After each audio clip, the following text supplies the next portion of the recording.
the biggest entrepreneur platform on the planet. This is Business Rockstars.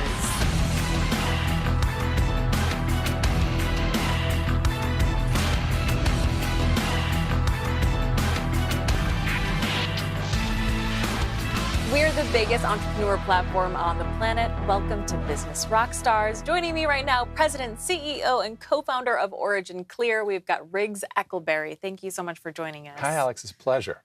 So give us an overview of your entrepreneurship journey and about your current business. Yes, well, I think I'm the proof that college is not absolutely necessary. In fact, more and more these days, if you want to be an entrepreneur, you might think twice about spending those extra years in, That's a bold statement. I love that. the Ivy League is great if you're going to specialize, if you're going to go down the road of, a PhD or a master's and so forth. That's very important. But if you're going to go out there and fight, then I think you need a really good basic education. And I was very, very happy that I got one. And then start doing. So you didn't go to college? Right. Okay. So what does being an entrepreneur mean to you? It means relying entirely on your ability to adapt to conditions in a way that ultimately you succeed. How did you actually get into entrepreneurship? But what happened was I really wanted to do something about the world. I got involved in the nonprofit space. I also went to sea and became a ship captain. And that's my formal vocational education is as a master of ocean-going ships. And I've been all over the world doing that. And one day, though, in the late 70s, I realized that that was not where I wanted to be. I wanted to be in the hubbub of the world and make a difference right there where people are. And so I jumped feet first into New York City. And that's where I ended up with my first entrepreneurial thing. So take us back to that point a little bit, the beginning years of entrepreneurship. What was it like and how did you know it was a good fit for you? Well, it was the early 80s and companies were still using those old safeguard ledgers with carbons and so forth. And it was really the beginning of high tech. And I had this vision that technology was going to change the world. I really felt that very strongly. And so out of the blue, I just started a company to computerize these small and medium businesses all over New York City. No capital, no concept of how I was going to make it. And an amazing ride throughout the 80s. I didn't party as much as I should have, but that means I remember it, right? Yeah, that's great. Were you ever afraid of failing? And did you ever consider quitting? Every single day. I think you'd Still? be crazy. Well, no. By now, I think I'm relaxed. Just in the beginning. It was like, oh my God, how do I make payroll? The biggest thing about being an entrepreneur is the every 2-week event of making payroll. Now, what could I have done better back then? I think I didn't realize. For example, a good friend of mine introduced me to an investment banker. He says, "We're going to take you public," and I was like, "Nah, I don't need that. I need to be much bigger before I go public." Well, turns out that would have been very, very interesting. And today I know that going public is a great route to getting financed and succeeding. What's the best and worst part about being an entrepreneur? The best part is you don't have a schedule. The worst part is you don't have a schedule. They're both the same. I've heard that before. you just got to learn that there are time sucks and there are people and situations that'll just, draw the air out of the room. For example, if you're a small company, going after grants is like, oh my God, because your whole little company gets completely, exhausted into following up with grants. And then the guy who was going to get it in the first place gets it. Things like that. So you got to be very wary. Now, sometimes if you have the connections, go for it. I'm not saying grants are bad, but know who you are if you're an outsider. So how do you have the discernment for where to spend your time? Again, it's a matter of you won't know ahead of time. Jump into it. I've blown people's minds before. At one point, I was working as a marketer for a company that was trying to roll out new products. And they were trying to find the tentpole product. And I'd throw up the whole website and this, that, and the other thing. And then we go, never mind, throw it down. And the CEO went, dude, you just built a whole company and then you just threw it away? I'm like, how else can you test it, right? And I evolved that into what I later called mistake-based marketing, which I think summarizes it. So if you were to create a toolkit for the startup entrepreneur, what would be included in it? It could be technology-based, it could be tangible, intangible, up to you. Interesting. One of the things that an entrepreneur needs to do, I think, before they become an entrepreneur, is get as much real-world exposure as possible. Travel, do any kind of job, go be a PA in Hollywood, do whatever, and just be exposed to a lot So work for someone else first. Don't just immediately go into entrepreneurship. But I'm not saying you got to have a career. Just do stuff and snag a job. Work as a rigger in an oil field, whatever you feel you can do, just to get your feel and to finally understand what you like. I think that's really important. 2 more things in that toolkit.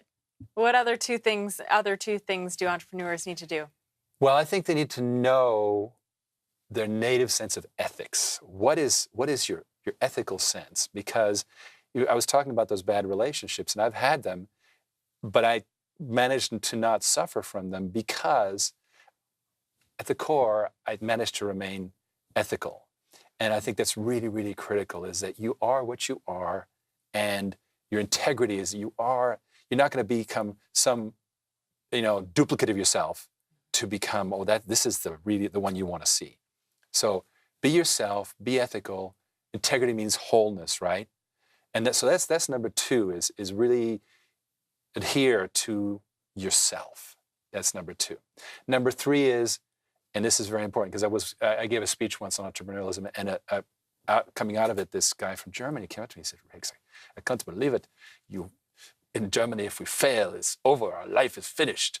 And it's true. There's countries where you can't fail, that you're done. Fortunately, in America, we can fail, and we can fail again and again and again. And so use that. Fail.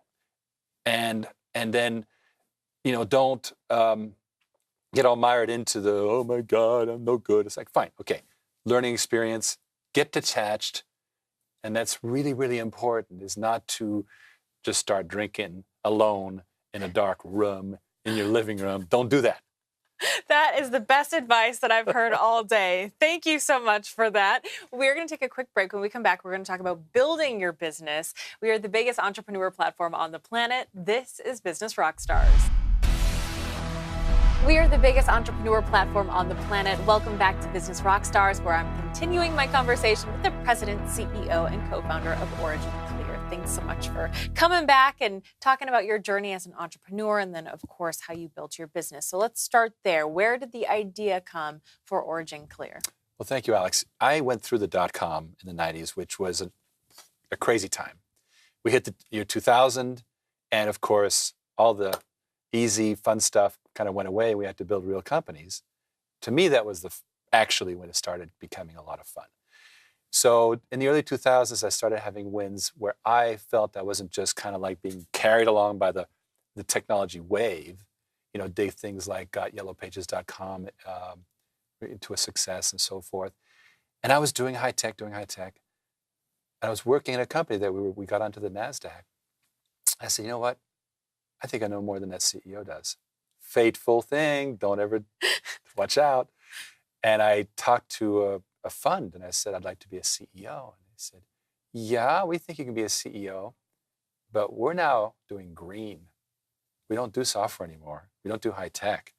So are you willing to run a green company? I'm like, yeah, I want to change the world. Let's do it. And what my brother and I came up with, my innovator brother, Nicholas, and I came up with was this idea for doing something about algae. And at that time in 2007, algae was hot. I ended up on Fox Business, CNN, you name it. I was the media darling because algae, who knew, right? It was like this special thing. The only problem is that algae very quickly got just completely stomped on by the whole fracking and horizontal drilling boom that happened a couple years later. But what we did learn in the algae period of the company was the technology that we have today. So I know you're a co-founder, so tell me about your business partners and how you work together. Sure. Well, my other founder was and is Nicholas Eckelberry, who is just, he's Mr. Back to the Future. He's completely visionary. And what is so special about our company all along has been that we're cross-disciplinary. We're not in silos. He, too, didn't bother with higher education. But like me, he'd had a pretty decent basic education. And so he was able to go, And from all this cross-pollination, we came up with this idea, he did, and I totally supported it, of using electricity to get all the microscopic stuff in water out of the water efficiently. Originally, it was to get the algae out, but now it's to get very dirty, very oily water cleared up, and even in drinkable water to get all those tiny particles like drugs and solvents and hormones, which you can't filter those out. We can. So it's a whole new way of looking at getting stuff out of water and making it really clear, hence OriginClear. What's been the biggest mistake and the biggest success in your entrepreneurship journey?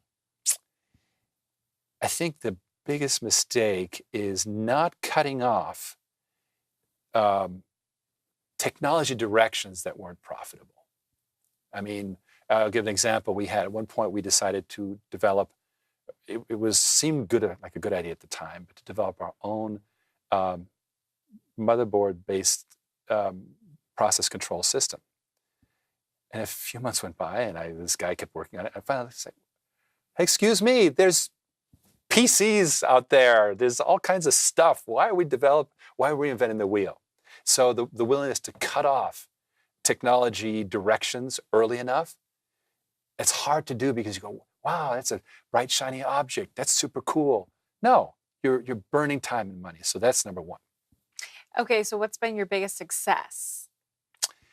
My biggest success, I think, has come from the fact that I so totally love what we're doing. And I'm able to, I think, create that energy in the company where we feel we really are making a difference. And it's communicating to our partners and to the financial markets. And it really comes from the fact that we've got something great. I love it. And it communicates. What do you think has been the key to achieving that success so far? Wow. I think it's really doing something you really like.